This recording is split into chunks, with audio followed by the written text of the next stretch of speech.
Breaking news! The Atlanta Falcons have made another signing in the last few hours, and while it may not be what fans were expecting, it certainly adds an intriguing piece to the roster. We'll break it down in detail, so be sure to hit that like button to stay up to date with all the latest news. Let's go! Something's happening in Atlanta, and if you're a Falcons fan, you need to hear about it. The front office is making moves, but they're not the kind that make headlines. No blockbuster trades, no superstar free agents, but a number of under-the-radar signings that could shape this team's depth in ways we haven't fully seen yet. Two names just joined the roster: defensive end Morgan Fox and cornerback Keith Taylor. If you're scratching your head wondering who these guys are and what they bring to the table, you're not alone. But stick with me, because the impact of these moves is deeper than you might think. Let's start with Morgan Fox. The Falcons just signed him to a 2-year, $8.5 million contract. Not exactly the kind of deal that screams game changer, but here's the thing. You don't always need a superstar to fix a glaring problem, and pass rush has been a glaring problem for Atlanta. Let's not sugarcoat it. This team finished 31st in sacks last year. That's second to last in the league. If you're serious about contending, that has to change, and Fox is a piece of that puzzle. So who is he? Fox entered the NFL as an undrafted free agent, spending his first 4 seasons with the Rams before bouncing between the Panthers and Chargers. He's been a rotational player his entire career, and while that might not sound exciting, it tells you something crucial: he stays on the field. Outside of missing the 2018 season due to injury, he's played every single game from 2019 through 2024. That kind of availability is rare in the NFL, especially for a defensive lineman. His best season? That would be 2022 with the Chargers. That year, he started 12 games, racked up 6.5 sacks and 8 tackles for loss, both career highs. These aren't jaw-dropping numbers, but for a team desperate for consistency in the pass rush, it's something. The Falcons aren't bringing him in as a starter, at least they shouldn't be. This is a depth move, plain and simple. Think of Fox as the kind of player who rotates in to keep the top guys fresh. He played 53% of the Chargers' defensive snaps last season, and that's likely the role he'll have here. If you're expecting him to be the guy who transforms the Falcons' pass rush overnight, you might be disappointed. But as part of a larger plan, he makes sense. The big question: is this enough? The short answer? No. Signing Morgan Fox alone isn't fixing the Falcons' pass rush problem. But if the goal is to build a deep, reliable rotation, then this is a step in the right direction. But let's be real, Falcons fans are still waiting for the big swing. They're waiting for that dominant edge rusher, the guy who can change the game. Could that still happen? Maybe. Trey Hendrickson's name has been floating around, but the Bengals reportedly want a first-round pick. Giving that up for a 30-year-old pass rusher is a steep price, and right now, it doesn't seem like the Falcons are willing to pay it. But Morgan Fox wasn't the only signing. About 30 minutes before his deal was announced, the Falcons brought in cornerback Keith Taylor, formerly of the Chiefs and Panthers. If Morgan Fox was a depth move, this one is a training camp battle move. Taylor was drafted by Carolina in the 5th round of the 2021 NFL Draft, but let's be honest, his career so far hasn't been anything special.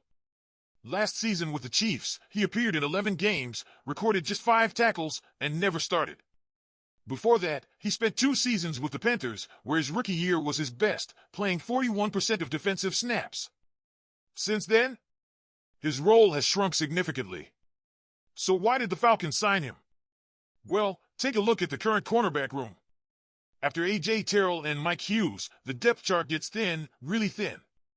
Clark Phillips is there, but after that, the options aren't exactly reassuring. Taylor is coming in to compete, but make no mistake, he's not a lock to make the final roster. This is the kind of move where, if he impresses in training camp, he sticks around as a depth piece. If not, the Falcons move on. But here's one thing to keep an eye on: special teams. Taylor has played a ton of special teams snaps throughout his career, and with the Falcons bringing back Mike Ford, another special teams heavy corner, you have to wonder if they see a similar role for Taylor.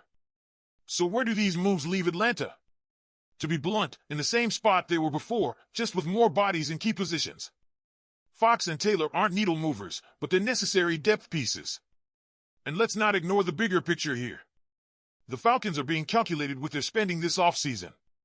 The biggest contract they've handed out so far? Divine Deablo's $14 million deal. That tells us something. They're waiting for the right moment to make their big move. But here's what I want to know from you, Falcons fans. Do you trust this approach? Do you think the front office is playing this smart, or are you frustrated that they haven't landed a big-name pass rusher yet? And what do you think of these two signings, just depth, or something more? Drop your thoughts in the comments. And let's talk about the bigger picture here, because this is where things get really interesting. The Falcons aren't just making random depth moves, they're laying the groundwork for something bigger. If you look at what they've done so far this offseason, it's been a steady stream of smart, low-risk signings rather than one massive splash.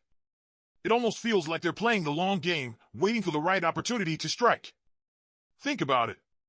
Look at Leonard Floyd's signing, a solid veteran pass rusher on a reasonable deal, not a massive contract. Look at Divine Deablo's deal, $14 million for a guy who, if fully healthy, could be an impact player but isn't a guaranteed game changer. These aren't reckless, desperate moves. The Falcons are being calculated, but at the same time, that raises a question. Are they being too patient? Let's be real. This team hasn't had a dominant pass rush in years. We're talking about a franchise that has struggled to get after the quarterback for more than a decade. The last time the Falcons were in the top half of the league in sacks was 2017. Since then, they've consistently been bottom 5 in getting pressure. And last year, 31st in the league in sacks. That's simply not good enough if you want to be a serious contender. So yes, Morgan Fox and Leonard Floyd help, but they don't solve the problem. And that's why Trey Hendrickson's name keeps coming up. It's the one move that could change everything. But like we said earlier, Cincinnati wants a first-round pick, and that's where things get complicated. Are the Falcons willing to give up a premium asset for a 30-year-old pass rusher? That's the debate happening behind closed doors right now. But let's zoom out even further. These small moves tell us something bigger about what Atlanta's plan might be for the draft. If they haven't landed a big-time pass rusher yet, that could mean they're looking at edge rushers early in the draft. Maybe they have their eye on someone like Dallas Turner or Jared Verse. Maybe they're betting that this year's rookie class will give them the pass rush boost they need without having to pay a fortune in free agency. And that leads us to the other big roster question, the secondary. Because while pass rush is the biggest issue, the cornerback situation isn't exactly locked down either. A.J. Terrell is a true number one corner, but after him, there are a lot of question marks. The Falcons brought back Mike Hughes, but is he really a long-term solution? Keith Taylor is a lottery ticket at best, and Clark Phillips is still developing. That means cornerback is still very much in play for the draft. Would they use a first-round pick on a corner? Maybe not. But in the second round? That's a real possibility. Imagine adding a player like Kool-Aid McKinstry to pair with Terrell for the long term. That could be the type of move that solidifies the secondary for years to come. So I want to hear from you, Falcons fans. Do you trust this approach? Are you okay with these smaller moves and waiting for the big one? Or do you think Atlanta is playing it too safe and missing out on game-changing talent? Let's talk about it. Drop your thoughts in the comments and make sure to hit that subscribe button because you do not want to miss what happens next. Go Falcons!